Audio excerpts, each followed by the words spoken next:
Cuando tenía 9 años, quedé paralizado de la cintura para abajo por razones que desconocía. A los 18, mis padres me llamaron descaradamente una carga, un fracaso inútil, y en una cena de acción de gracias anunciaron que todo iría a parar a mi hermano normal. Así que silenciosamente, me fui de casa. Pero entonces descubrí que la persona que causó mi parálisis era. Hola, mi nombre es Isen y tengo 30 años. Hoy, me siento aquí, en una vieja silla de ruedas, en una pequeña habitación de un centro de apoyo para personas con discapacidad en Ohio, para contarles la historia de mi vida. Afuera, por la ventana, está lloviendo, como si el golpeteo marcara un ritmo para los recuerdos que he tratado de enterrar, pero de los que nunca puedo escapar. No soy un millonario con decenas de millones en mi cuenta bancaria, ni vivo en una mansión lujosa con coches caros. Soy solo un superviviente, que lleva cicatrices tanto en el cuerpo como en el alma. Pero, para contar esta historia, tengo que volver al principio, al lugar donde todo comenzó, un barrio deteriorado en Ohio, donde alguna vez fui un niño con grandes sueños, antes de que todo se desmoronara. Nací en un lugar al que llamaban River Bottom, un nombre que ya olía a desesperación. Era un rincón de Cleveland donde las casas de madera destartaladas se amontonaban y el olor a aceite de motor y basura se mezclaba en el aire, como si fuera parte de la vida. Mi hogar era un apartamento de 2 habitaciones, con paredes manchadas y amarillentas y un techo que goteaba. Cada vez que llovía, mi padre, David, hacía trabajos ocasionales en un taller de reparación de automóviles y llegaba a casa con las manos ennegrecidas y el aliento pesado por la cerveza. Mi madre, Sarah, trabajaba como camarera en una pequeña cafetería, donde forzaba una sonrisa para ganar unos cuantos dólares en propinas. Éramos pobres, tan pobres que la cena, a menudo, era solo sándwiches de mantequilla de cacahuete y yo aprendía a no pedir nada más allá de lo que mis padres podían permitirse. Pero yo era un niño, y los niños siempre encuentran una manera de soñar, ¿verdad? Me encantaba correr por el barrio, trepar montones de neumáticos viejos detrás del taller de mi padre, imaginándome como un explorador en una jungla. Tenía un mejor amigo, Leo, un niño flaco con el pelo rojo desordenado que siempre me hablaba de naves espaciales de los libros de ciencia ficción que tomaba prestados de la biblioteca. Isen, me decía, un día, tú y yo saldremos de este agujero del infierno, ya verás. Le creí. Creía que un día me convertiría en alguien, que haría algo grande. Entonces, cuando tenía 9 años, todo cambió. Una fría mañana de otoño, mi madre me llamó a la cocina. Llevaba puesto un suéter viejo y gastado, pero sus ojos eran diferentes, tensos, como si estuviera ocultando un gran secreto. Isen, hoy no vas a la escuela, dijo, con la voz ligeramente temblorosa. Te vamos a llevar a un chequeo médico, a un lugar especial. Ingenuamente, pregunté, ¿qué tipo de chequeo, mamá? No estoy enfermo. Mi padre, apoyado en el umbral de la puerta, solo murmuró, no hagas demasiadas preguntas. Vamos.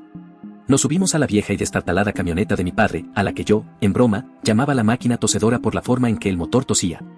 El viaje duró horas, dejando atrás River Bottom, pasando por campos vacíos hasta que llegamos a un edificio gris, solitario, junto a la carretera. No parecía un hospital, sino más bien un almacén, sin letreros, sin gente entrando o saliendo, solo una pesada puerta de hierro y unos pocos coches aparcados afuera. Le tomé la mano a mi madre, sintiendo como el frío de su palma se me contagiaba. No tengas miedo, Isen, susurró, pero ella era la que temblaba. Dentro, todo estaba inquietantemente limpio.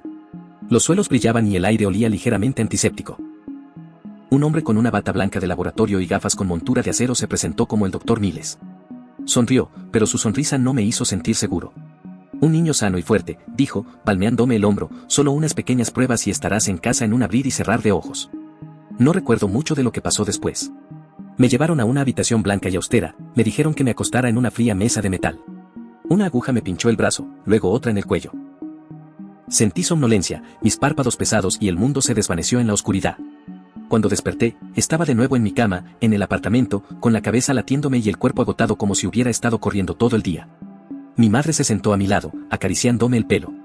¿Estás bien?, dijo, pero sus ojos evitaban los míos. Pregunté qué me habían hecho, pero solo dijeron, solo un chequeo, no te preocupes. Quería creerles, pero algo no se sentía bien. Me sentía diferente, como si una parte de mí me hubiera sido arrebatada. Unas semanas después, empecé a sentirme más débil. Al principio, eran dolores agudos en las piernas, como agujas clavándose. Luego, empecé a caerme cada vez con más frecuencia, hasta que ya no pude correr. Una tarde, mientras intentaba trepar al montón de neumáticos como siempre hacía, caí con fuerza, mis rodillas golpearon el suelo y no pude levantarme. Leo entró en pánico y corrió a buscar a mi padre.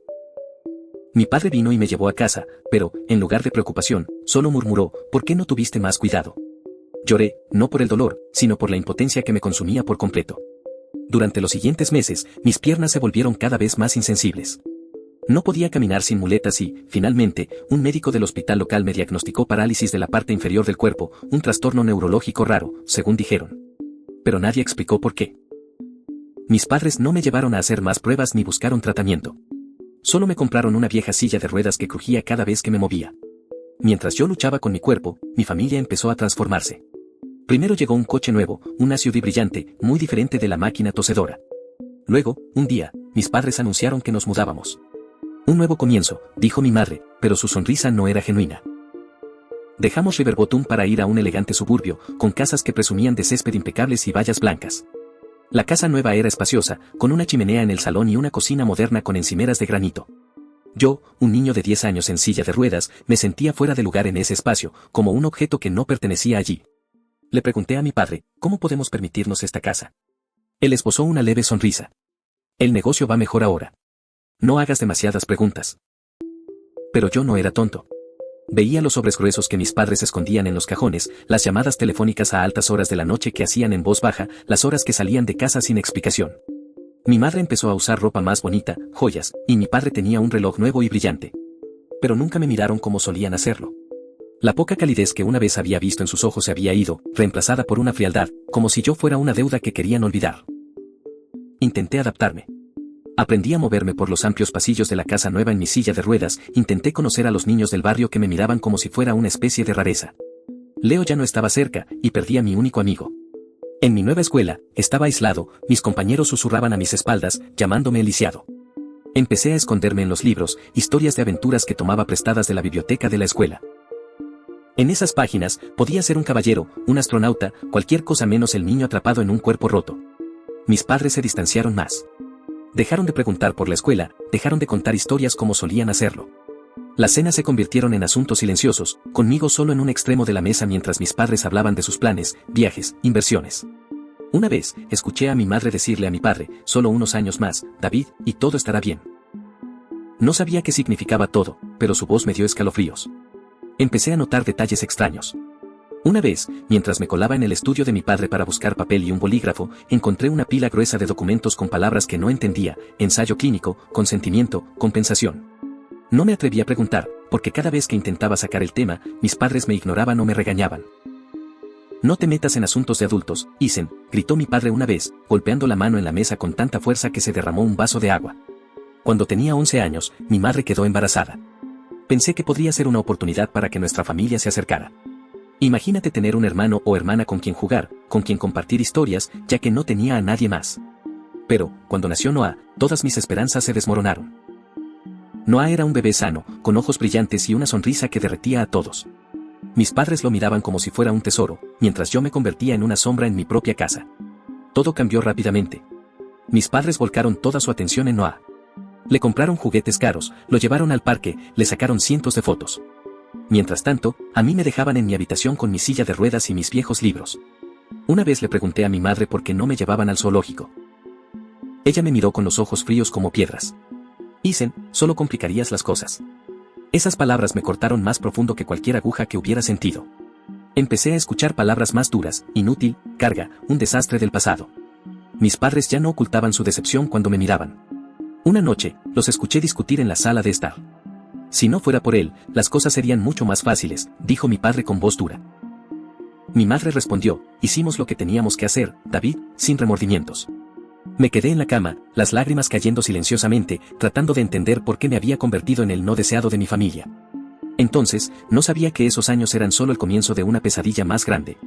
Los secretos que mis padres estaban ocultando, las agujas en esa habitación blanca y estéril de hace años, estaban esperando para explotar, destrozando mi vida una vez más. Pero, en aquel entonces, yo era solo un niño que intentaba sobrevivir a la soledad, sin saber que me habían vendido hacía mucho tiempo. A los 18 años, la edad en que la gente sueña con viajes lejanos, fiestas salvajes o, al menos, un futuro abierto, yo, Isen, lo veía solo como otro número. Marcaba otro año viviendo como una sombra en mi propia casa. Sentado en mi silla de ruedas chirriante, miraba por la ventana de mi habitación las hojas doradas cayendo en el crepúsculo de Ohio.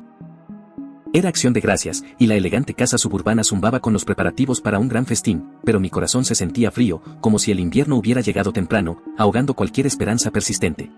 Con los años, desde que nació Noah, me había acostumbrado a la indiferencia. Mis padres, David y Sara, ya no se molestaban en fingir que les importaba. Yo era la carga, el desastre del pasado, como me llamaban en sus momentos de frustración. Noah, mi hermano de 7 años, era el centro de atención de todos, con su sonrisa radiante, ojos brillantes y un futuro que mis padres elogiaban sin cesar. Él era su orgullo y alegría. Noah va a hacer grandes cosas, decía mi padre, dándole una palmada en el hombro como un rey que transmite su corona. ¿Y yo? Yo era solo un adolescente paralizado, arrinconado en un rincón de la casa con mis viejos libros y sueños muertos hace mucho tiempo. Pero este día de acción de gracias fue diferente. Lo sentí desde temprano en la mañana, mientras mi madre se afanaba en la cocina, preparando el pavó, la tarta de calabaza y platos cuyos aromas solo podía percibir a distancia. Llevaba un elegante vestido rojo, su cabello perfectamente rizado, luciendo como una estrella de cine. Mi padre estaba ocupado poniendo la mesa, llamando a parientes, su voz rebosante de emoción, como si este fuera el día más importante de su vida. Noah corría por la casa con un traje pequeño, riendo mientras tías y tíos llegaban, abrazándolo y diciendo, eres verdaderamente el orgullo de la familia. Me quedé en mi habitación, tratando de ignorar el bullicio de afuera. Había aprendido a retirarme como un caracol que se esconde en su caparazón. Pero entonces mi madre llamó a mi puerta, su voz goteaba con falsa dulzura. Isen, ven a unirte a nosotros para el festín. Es un día especial. Me sorprendió. ¿Cuánto tiempo hacía que no me invitaban a nada? Me empujé en mi silla de ruedas hacia la sala de estar, con el corazón latiéndome, en parte esperando, solo por esta vez, ser tratado como parte de la familia. La sala de estar brillaba bajo la luz de la lámpara de araña. La larga mesa del comedor estaba elaboradamente decorada con un impecable mantel blanco, copas de vino brillantes y bandejas de comida fragante. Parientes y amigos de mis padres, personas que solo había visto un puñado de veces, llenaban la mesa, riendo y charlando ruidosamente. Noah se sentó entre mis padres como un pequeño rey. Me empujé silenciosamente en mi silla de ruedas a un rincón de la mesa, tratando de no molestar a nadie. Algunas personas me miraron, ofreciéndome sonrisas incómodas antes de apartar la vista rápidamente. Estaba acostumbrado, pero esa noche, las miradas de mis padres me desconcertaron. Intercambiaron miradas, luego miraron a Noah como si compartieran un secreto que no se me permitía saber. El festín comenzó. Mi padre se puso de pie, levantando su copa, su voz cálida y firme. Gracias a todos por estar aquí hoy.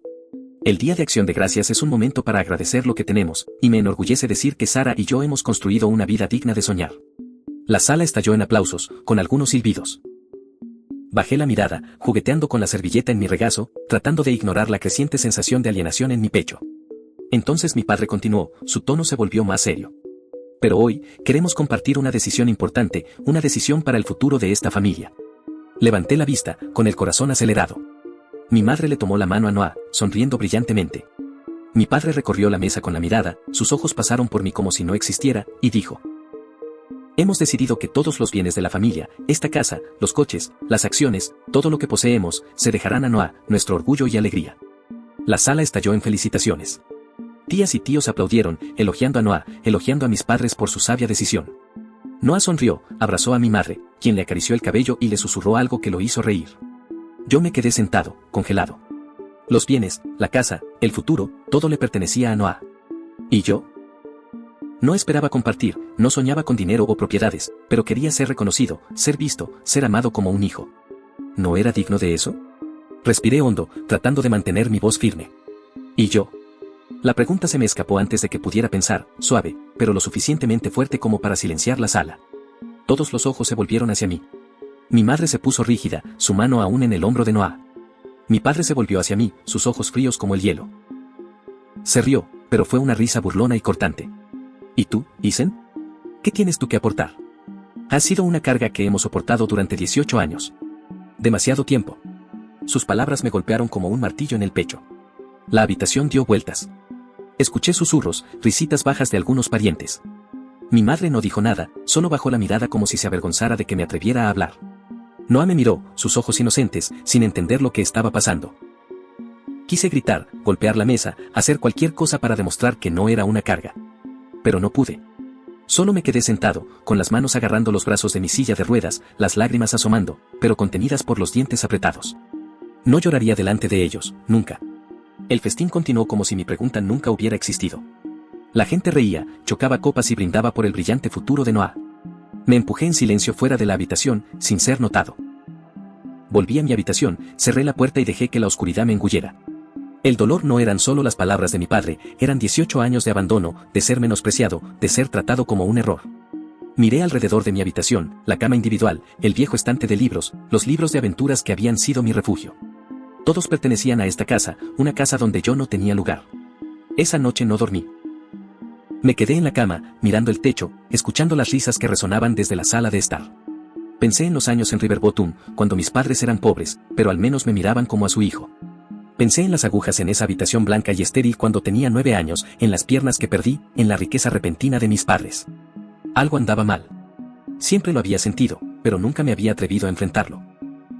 Esa noche, cuando mi padre me llamó una carga, una parte de mí se hizo añicos. No podía quedarme aquí más. No podía seguir viviendo en una casa donde no era bienvenido. Me senté y encendí la lámpara del escritorio. Con manos temblorosas, empecé a empacar. No tenía mucho que fuera realmente mío, unas pocas prendas de ropa, mis libros favoritos, una mochila vieja. Cogí una botella de agua y unas barritas de granola de la cocina, escabulléndome como un ladrón en mi propia casa. No tenía un plan, ni idea de a dónde iría. Solo sabía que, si me quedaba, moriría, no mi cuerpo, sino mi alma, que había sido sofocada durante demasiado tiempo. Al amanecer, salí por la puerta trasera en mi silla de ruedas, donde me esperaba una pequeña rampa que mis padres habían construido hacía mucho tiempo, pero que rara vez usaban. Me detuve por última vez, mirando la casa iluminada donde mi familia aún dormía, sin saber que yo estaba a punto de desaparecer. Pensé en Noah, el niño inocente, y me pregunté si algún día entendería por lo que había pasado. Pensé en mis padres, una vez mi mundo entero, ahora extraños. Luego me di la vuelta, rodando por la carretera neblinosa, llevando mi dolor y un alma destrozada. No tenía dinero, ni destino. Solo tenía un pensamiento, sobrevivir. Recorrí en mi silla de ruedas las calles suburbanas, pasando por casas que poco a poco despertaban. Me dolían los brazos, pero no me detuve.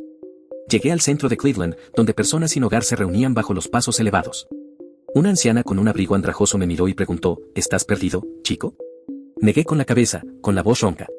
No, simplemente ya no tengo un hogar. Ella me llevó a un centro de apoyo para personas con discapacidad, donde me dieron una cama temporal y una comida caliente. Me acosté en el colchón duro, escuchando los ronquidos de extraños, preguntándome qué haría a continuación.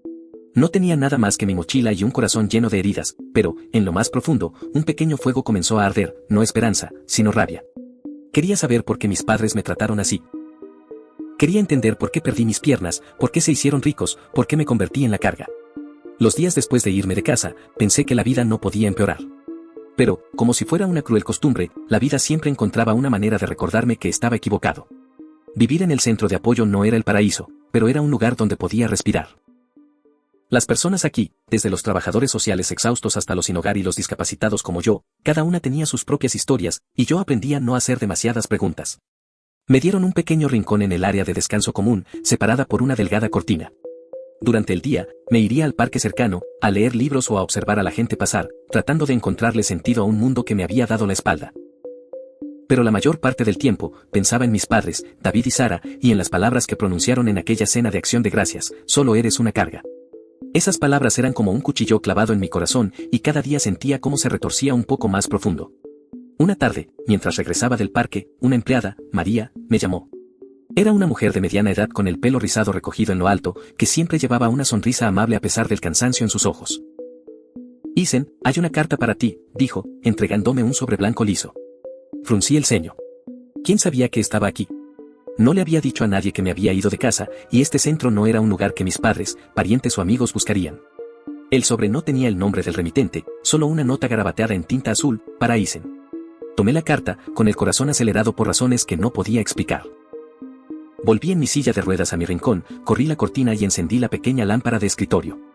El sobre era delgado, contenía solo una hoja de papel, doblada por la mitad, escrita con letra temblorosa, como si el escritor tuviera prisa o miedo. La abrí, y las palabras me golpearon como una tormenta, no estás enfermo. Eres una víctima. Tus padres te vendieron como sujeto de prueba. Mi hijo también fue una víctima. Son intermediarios de una organización farmacéutica clandestina. Investiga, Isen. Sin firma, sin dirección, solo frases cortas y afiladas, como puñaladas. La leí de nuevo, palabra por palabra, tratando de darle sentido. Te vendieron como sujeto de prueba. Organización farmacéutica clandestina. Las palabras daban vueltas en mi cabeza como una canción discordante. Quise reír, pensar que era una broma macabra de alguien. Pero, en lo más profundo, una pequeña voz susurró, siempre supiste que algo andaba mal, ¿verdad? Me quedé allí, agarrando el papel con tanta fuerza que se arrugó. Los recuerdos me invadieron, vívidos como viejas películas, la habitación blanca estéril cuando tenía 9 años, las agujas, el doctor Miles con su sonrisa fría, mis piernas debilitándose, luego perdiendo toda sensación, la riqueza repentina de mis padres, el SUV, la casa suburbana, las llamadas telefónicas nocturnas secretas y la forma en que me miraban como si fuera una deuda que querían borrar. Todos esos fragmentos, una vez enterrados bajo capas de miedo, ahora salieron a la superficie, afilados y aterradores. Pero no lo creí de inmediato. No podía. Mis padres, por muy fríos o crueles que fueran, seguían siendo mis padres. Me habían criado, por muy a medias que fuera. Me habían dado un techo, aunque yo fuera solo una sombra debajo de él. ¿Cómo podían venderme? ¿Cómo podían hacer algo tan horrible? Metí la carta en el bolsillo de mi chaqueta, decidido a olvidarla. Tal vez alguien se equivocó. Tal vez era calumnia de alguien celoso de la riqueza de mis padres. Pero la carta no salía de mi mente. Esa noche me quedé en la cama, con los ojos bien abiertos en la oscuridad, escuchando los ronquidos de los que me rodeaban. Pensé en Noah, mi inocente hermanito, que crecía con el amor que yo nunca tuve. Pensé en las palabras de mi padre, ¿qué tienes tú que aportar? Y luego pensé en mis piernas, que me fueron arrebatadas sin explicación. Si la carta era verdad, si mis padres me habían hecho algo, tenía que averiguarlo. No porque quisiera venganza, al menos no entonces, sino porque necesitaba la verdad. Necesitaba saber por qué mi vida había resultado así. A la mañana siguiente empecé. No tenía muchas pistas, pero la carta era un comienzo. Le pregunté a María cómo había llegado la carta. Se encogió de hombros. Un hombre la dejó en la recepción. No dijo nada. Llevaba una gorra de béisbol calada hasta la cara. No lo vi bien. Un escalofrío me recorrió la espalda. Alguien me había rastreado deliberadamente, había dejado esta carta y no quería ser identificado. Eso me dio curiosidad y un poco de miedo. Comencé con lo que tenía, recuerdos. Saqué una vieja libreta de mi mochila y empecé a anotar todo lo que podía recordar sobre el chequeo médico cuando tenía 9 años, la habitación blanca, el doctor Miles, la fría mesa de metal, las agujas. Traté de recordar más detalles, pero eran confusos, como un sueño medio olvidado. Seguí escribiendo la repentina riqueza de mis padres, las llamadas telefónicas secretas, la pila de documentos que había visto en el estudio de mi padre con palabras como ensayo clínico y compensación. No sabía lo que significaban, pero eran pistas y me aferré a ellas como un ahogado a un salvavidas. Decidí regresar a River Bottom, el barrio donde crecí. Quizás alguien allí sabía algo. No tenía dinero, pero el centro de apoyo proporcionaba pases de autobús gratuitos para personas con discapacidad y usé uno. El viaje de regreso a River Bottom fue un golpe en la cara. El barrio estaba igual, casas destartaladas, el olor a aceite de motor y basura, las caras cansadas de sus residentes. Pero para mí era como un cuadro viejo, lleno de recuerdos y dolor. Me movía en mi silla de ruedas por las calles familiares, pasando por el taller de coches donde solía trabajar mi padre, pasando por el montón de neumáticos donde Leo y yo solíamos jugar. Leo, me preguntaba dónde estaría ahora, si todavía se acordaba de mí. Me detuve frente a nuestro antiguo apartamento. Todavía estaba allí, pero ahora ocupado por otra persona, con cortinas azules y una bicicleta de niño aparcada en la entrada. Lo miré fijamente, sintiendo como si estuviera viendo otra versión de mí mismo, el Itzen de 9 años antes de que todo se desmoronara. No sabía qué esperaba, quizás una respuesta, una señal, pero no había nada, solo el silencio del barrio. Decidí preguntar a los viejos vecinos. La mayoría se habían mudado, pero encontré a la señora Rodríguez, una anciana que solía vivir frente a nosotros. Estaba sentada en su porche, tejiendo, con los ojos nublados por la edad. Cuando me presenté, entrecerró los ojos y luego me dedicó una triste sonrisa. Itzen, el chico que trepaba por los montones de neumáticos. Dios mío, has crecido. Le pregunté por mis padres, por los días en que vivieron allí. Suspiró, con la mirada distante. Cambiaron después de aquello. Te llevaron a algún sitio ese día. Tu madre lloraba cuando regresaron, pero no decía por qué. Luego, de repente, tenían dinero, se mudaron enseguida. Todos pensaron que era extraño, pero nadie se atrevió a preguntar. Las palabras de la señora Rodríguez encendieron una chispa en mis sospechas. Le conté sobre la carta, lo que decía. Ella dejó de tejer, me miró y bajó la voz. Itzen, algunos niños de este vecindario desaparecieron entonces. Nadie sabía dónde fueron. Había rumores sobre una clínica en algún lugar de la carretera. La gente decía que no era un hospital, sino un lugar para negocios turbios. ¿Recuerdas a dónde te llevaron tus padres? Asentí, con el corazón latiéndome. La habitación blanca, el doctor Miles. Le pregunté si sabía algo más, pero ella negó con la cabeza. Tienes que tener cuidado. A esa gente no le gusta que se les investigue. Le di las gracias y me alejé en mi silla de ruedas, con la mente dando vueltas. La carta ya no era una broma. Era real y, si era verdad, mis padres no solo me habían abandonado, habían hecho algo mucho peor. Regresé al centro con un nuevo sentimiento, la rabia. No estalló de inmediato, sino que ardió como brasas bajo las cenizas. Saqué la carta, la leí de nuevo. Eres una víctima. Mi hijo también fue una víctima. ¿Quién escribió esta carta? ¿Qué sabían? ¿Y por qué me encontraron? No tenía respuestas, pero sabía que no podía parar. Tenía que descubrir la verdad, por dolorosa que fuera. Esa noche me acosté en la cama, con mi cuaderno abierto ante mí. Añadí una nueva línea: encontrar al Dr. Miles. Encontrar la clínica en la autopista. Ese fue el primer paso. No sabía a dónde me llevaría, pero sabía que ya no era el chico asustado de aquella noche de Acción de Gracias. La carta había despertado algo en mí, algo que creía muerto. Encontraría la verdad, costara lo que costara. Mi investigación comenzó con los pasos más pequeños, como alguien a tientas en la oscuridad. No tenía dinero, ni contactos, ni experiencia. Todo lo que tenía era una rabia ardiente y una determinación que no sabía que poseía. Mi primer paso fue rastrear mi historial médico. Recordé que, después del chequeo de salud cuando tenía 9 años, mis padres me habían llevado al hospital local de River Bottom cuando comencé a debilitarme. Si había algún documento sobre mi condición, estaría allí. Llamé al hospital, mi voz temblaba mientras explicaba que necesitaba ver mis viejos registros. La persona al teléfono me dijo que tendría que ir en persona con una identificación. No tenía mucho, solo una tarjeta de identificación que mis padres me habían sacado hacía unos años. La metí en mi mochila, tomé un pase de autobús gratuito del centro de apoyo y salí. El hospital de River Bottom era un edificio viejo, sus pasillos apestaban a antiséptico y estaban forrados con pintura descascarada.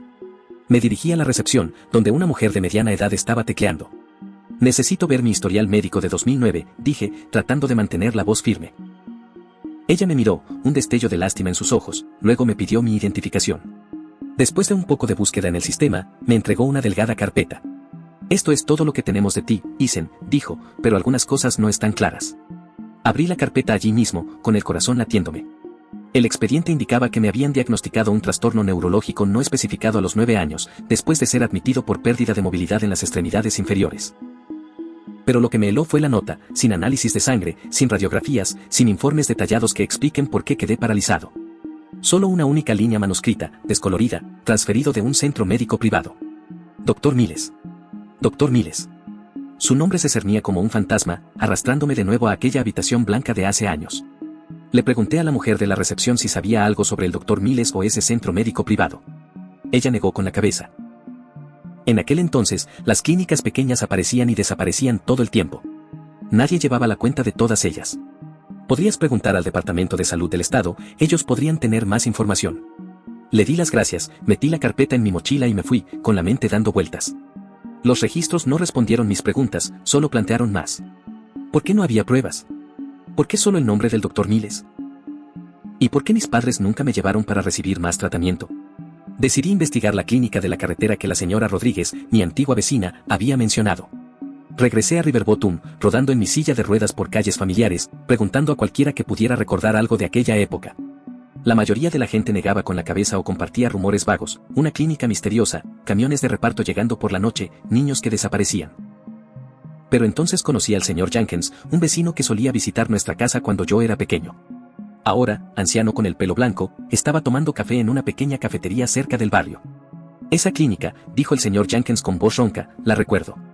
Estaba a unas pocas millas de la autopista 71. Un edificio gris, sin letrero. La gente decía que era para pruebas de drogas, pero nadie se atrevía a acercarse. Tus padres te llevaron allí, ¿verdad? Asentí, con el corazón acelerado. Continuó, ellos cambiaron después de eso. Tu padre, David, empezó a tener dinero, compró un coche nuevo, luego se mudó. Le pregunté qué había hecho para hacerse tan rico y él simplemente se rió, dijo, buen negocio. Pero yo sabía que nadie se hace rico tan rápido, no en River Bottom. Las palabras del señor Jenkins fueron otra puñalada. Le pregunté si sabía algo sobre el Dr. Miles. Negó con la cabeza. Nunca lo conocí.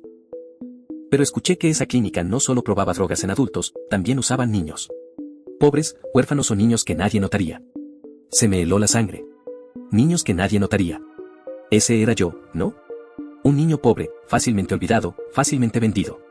Decidí encontrar la clínica que el señor Jenkins describió, el edificio gris en la autopista 71. No tenía coche, ni dinero para un taxi, pero le pedí a María en el centro de apoyo que me conectara con una organización benéfica local y ellos arreglaron un viaje gratuito. El viaje duró casi 1 hora a través de campos vacíos y carreteras tranquilas. Cuando el coche se detuvo frente a un edificio antiguo, mi corazón se apretó. Era el lugar, el edificio gris, sin letrero, con una pesada puerta de hierro y ventanas rotas. Pero estaba abandonado. La maleza crecía espesa alrededor de la entrada, la puerta principal estaba asegurada con un candado oxidado y no había ni un alma a la vista. Me acerqué en mi silla de ruedas, mirando a través de una rendija de la ventana, pero dentro solo había oscuridad y escombros dispersos de muebles viejos. Si esto había sido una clínica, ahora era una cáscara vacía, como si nunca hubiera existido. Me quedé allí, bajo un cielo gris, sintiendo como si hubiera tocado una puerta cerrada. Esta clínica era mi única pista, pero no me daba nada más que decepción. Pensé en la carta anónima, sus palabras afiladas: eres una víctima. Tus padres te vendieron como sujeto de prueba. Si la clínica se había ido, solo quedaba un lugar para encontrar respuestas: la casa de mis padres. Recordé los documentos en el estudio de mi padre, palabras como ensayo clínico y compensación. Decidir volver a casa de mis padres no fue fácil. Solo de pensar en pisar esa casa donde me habían llamado carga, me oprimía el pecho. Pero necesitaba la verdad, y si estaba en los cajones de mi padre, encontraría la manera de conseguirla. Reuní mi coraje, metí mi cuaderno y mi identificación en mi mochila y tomé un autobús hacia el elegante suburbio. De pie ante la valla blanca de la casa, me sentí como un extraño. La casa, con su césped impecable, su acogedora chimenea y las cenas a las que nunca fui invitado, era ahora solo un recordatorio de años de abandono. Llamé a la puerta, con el corazón latiéndome. Mi madre abrió la puerta, sus ojos se endurecieron al verme. Isen, dijo, su voz delataba sorpresa e irritación. ¿Qué haces aquí? Antes de que pudiera responder, mi padre apareció detrás de ella, su rostro tan frío como lo fue en acción de gracias. ¿Para qué has vuelto?, preguntó, su voz afilada como una cuchilla. ¿No lo dejamos claro? Esa noche anunciamos la herencia para que entendieras que no tienes lugar aquí. Te fuiste y nos alegramos porque finalmente te largaste. ¿Por qué has vuelto? Sus palabras fueron como una bofetada.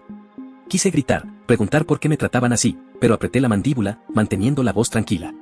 Solo vine a recoger algunas cosas viejas. Me quedaré unos días y luego me iré. Vi a mi madre mirar a mi padre como si estuvieran considerando echarme de nuevo. Finalmente, ella suspiró. Está bien, pero no causes problemas. No preguntaron cómo había estado viviendo, comiendo o durmiendo desde que me fui. Su frialdad caló más hondo que cualquier insulto. No les importaba. Nunca les había importado. Me permitieron entrar, rodando en mi silla de ruedas por los amplios pasillos que alguna vez fueron mi hogar, pero que ahora se sentían tan extraños como un hotel. Noah estaba en la escuela, así que la casa estaba tranquila, con solo los susurros de mi madre en la cocina y el sonido de la televisión de mi padre en la sala de estar.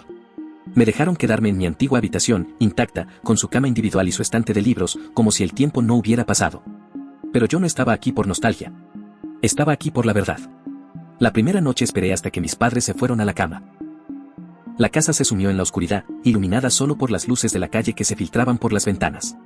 Me acerqué en mi silla de ruedas al estudio de mi padre, una habitación que siempre cerraba con llave cuando yo era joven.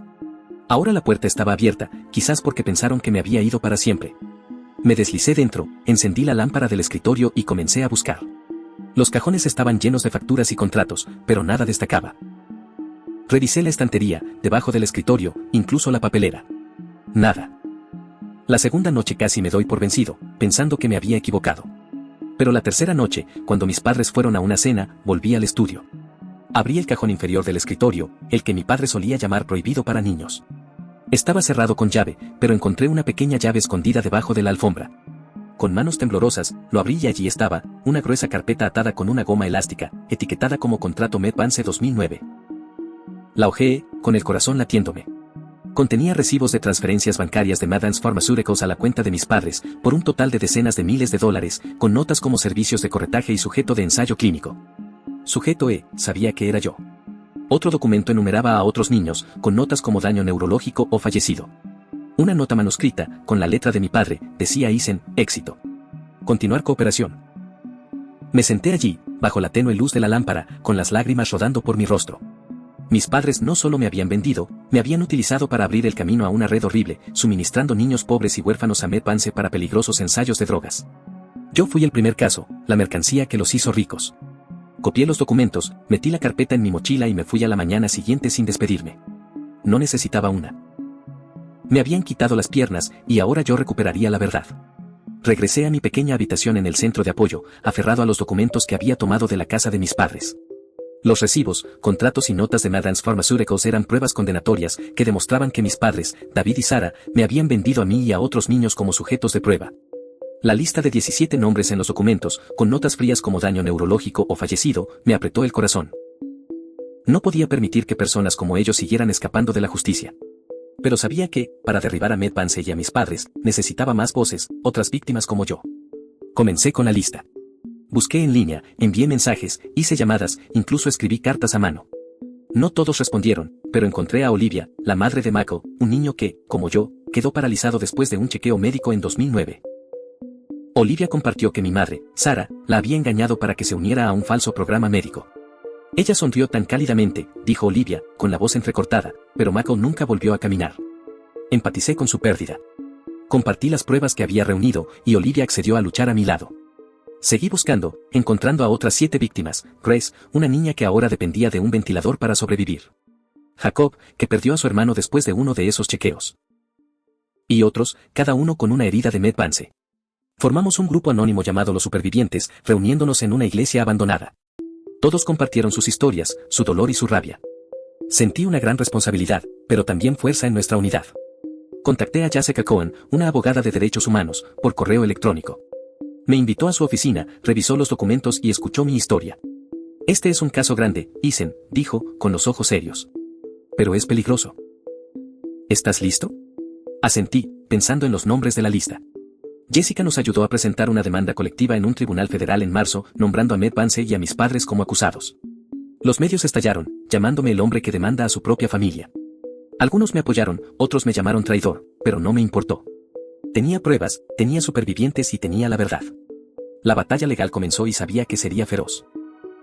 El juicio tuvo lugar un día lluvioso de junio, 3 meses después de que presentamos la demanda. Ese día, en la fría sala del Tribunal Federal en Cleveland, me empujé en mi silla de ruedas, con el corazón latiéndome, enfrentando las docenas de miradas de los espectadores, reporteros y los supervivientes sentados detrás de mí. Jessica Cohen, nuestra abogada, estaba a mi lado, aferrada a su maletín. Frente a nosotros estaba el equipo legal de Med Vance, hombres con trajes caros, y mis padres, David y Sarah, sentados en silencio, sus ojos evitando los míos. Nunca imaginé enfrentarme a mis padres así. Ellos, que una vez habían sido mi mundo entero, ahora eran las personas que me vendieron, usándome para alimentar su red criminal. Jessica abrió el caso, presentando la evidencia, los documentos de la casa de mis padres, los recibos de transferencias bancarias de Med Vance y los testimonios de 8 víctimas, incluidos Michael, Grace, Jacob y yo. Describió cómo Med Vance probaba drogas peligrosas en niños pobres, con mis padres actuando como intermediarios, atrayendo a familias con dinero y falsas promesas. Mis padres negaron los cargos. Mi padre se puso de pie, su voz temblaba, pero desafiante. Ethan es un hijo ingrato. Se lo está inventando por celos de su hermano, Noah. Solo hicimos lo que era mejor para la familia. Sus palabras cortaron como un cuchillo, haciendo eco de aquella noche de acción de gracias cuando me llamó una carga. Mi madre bajó la mirada, en silencio, pero vi sus manos temblar. Me llamaron traidor, afirmando que yo había fabricado la historia para arruinarlos. El equipo legal de Med Vance también nos atacó, tildándonos de oportunistas y exigiendo que el caso fuera desestimado por falta de pruebas. Pero Jessica no vaciló. Presentó los registros de transferencias bancarias de Med Vance a mis padres, por un total de cientos de miles de dólares, marcados con notas como servicios de corretaje y sujeto de prueba. El sujeto era yo. Compartió el testimonio de Olivia sobre cómo mi madre la engañó. Grace, frágil y temblorosa, habló a través de su ventilador. Nunca me pidieron consentimiento. Me inyectaron algo, y ahora vivo así. Jacob habló de su hermano, que nunca regresó a casa. Cada testimonio fue un golpe de martillo contra Med Vance y mis padres. Fui llamado a testificar. Al acercarme al estrado, sentí la mirada de mis padres sobre mí. Relaté el año en que tenía 9, la habitación blanca, el Dr. Miles, la pérdida de mis piernas y la repentina riqueza de mis padres. Me llamaron una carga, dije, mi voz entrecortada, pero ellos son la carga, para mí, para Michael, para Grace, para todos los que destruyeron. La sala del tribunal quedó en silencio. Vi a mi madre inclinar la cabeza, con lágrimas cayendo, pero mi padre solo me miró con furia. Los abogados de Med Vance intentaron desacreditarme, alegando que yo estaba mentalmente inestable debido al rechazo de mi familia. Pero Jessica replicó, presentando correos electrónicos internos de Med Vance obtenidos de una fuente anónima, confirmando que sabían que los medicamentos causaban daño neurológico, pero continuaron de todos modos. La evidencia era demasiado clara, demasiado abrumadora. Y después de 3 semanas de intensos procedimientos, el jurado entregó su veredicto. Recuerdo el aire de ese día, claro y fresco afuera, pero dentro de la sala del tribunal, la tensión era como una goma elástica estirada al límite. El juez, un hombre mayor con un semblante severo y ojos afilados como cuchillas, se puso de pie para leer los cargos. El veredicto final: David y Sarah fueron condenados por tráfico federal de personas, abuso infantil y participación en ensayos médicos ilegales. Fueron sentenciados a 40 años de prisión federal. Todo su patrimonio fue incautado y distribuido entre las víctimas. A mí, Isen, como la primera víctima con daño permanente, se me otorgaron $1.20 millones de sus bienes liquidados. McVance fue multada con decenas de millones de dólares, y varios ejecutivos fueron arrestados para una investigación adicional. Me quedé allí sentado, escuchando el veredicto, pero no sentí triunfo. Me sentí vacío. Mis padres fueron esposados y se los llevaron. Mi madre se dio la vuelta, susurrando, Isen, lo siento, pero su disculpa llegó demasiado tarde. No respondí, simplemente salí de la sala del tribunal en mi silla de ruedas, con el corazón apesadumbrado. Con el corazón apesadumbrado. Ahora han pasado más de 10 años desde ese veredicto. Sigo siendo Isen, sigo en mi chirriante silla de ruedas, sigo visitando el centro de apoyo para discapacitados en Ohio cada semana. Afuera, por la ventana, la lluvia sigue cayendo, pero hoy no estoy aquí para esconderme o lamentar mi destino. Estoy aquí para contar mi historia, una historia de pérdida, traición, pero también de lucha y esperanza. Hace 10 años, me levanté contra las personas que me dieron la vida, David y Sara, quienes me convirtieron en un sujeto de prueba para McVance a cambio de dinero y estatus. Perdí mis piernas, mi infancia, pero no perdí mi voz. Descubrí la verdad, reuní a otros supervivientes como Michael y Grace para que salieran a la luz, y ganamos, no solo en los tribunales, sino también al reclamar nuestra dignidad. Hoy, me siento ante un grupo de apoyo. Una niña pequeña que perdió su pierna en un accidente, un anciano con manos temblorosas, y comparto mi historia, la habitación blanca cuando tenía 9 años, la noche de acción de gracias en que mis padres me llamaron una carga, la carta anónima que me despertó del silencio, y el viaje para encontrar justicia. Cuando termino, la niña susurra, si tú pudiste hacerlo, yo también puedo. Sonrío, no porque sea un héroe, sino porque me veo a mí mismo en sus ojos, supervivientes que nunca se rindieron. Usé la indemnización de $1.20 millones para fundar Voz de los Supervivientes, una organización que apoya a las víctimas de ensayos médicos ilegales, brindando asesoramiento, atención y, lo más importante, un oído atento. Pero el mensaje más importante que quiero compartir, no solo con ellos, sino con ustedes que leen estas palabras, es este: no eres una carga. Por muchas veces que la vida te derribe, no importa si las personas que más quieres te abandonan, llevas dentro de ti una fuerza increíble, la fuerza para levantarte a tu manera. Perdí mis piernas, pero en esa pérdida encontré mi voz. Y si yo puedo hacer eso, tú también puedes. Vive. Ale. Que el mundo sepa que mereces ser escuchado. Te deseo paz y todo lo bueno.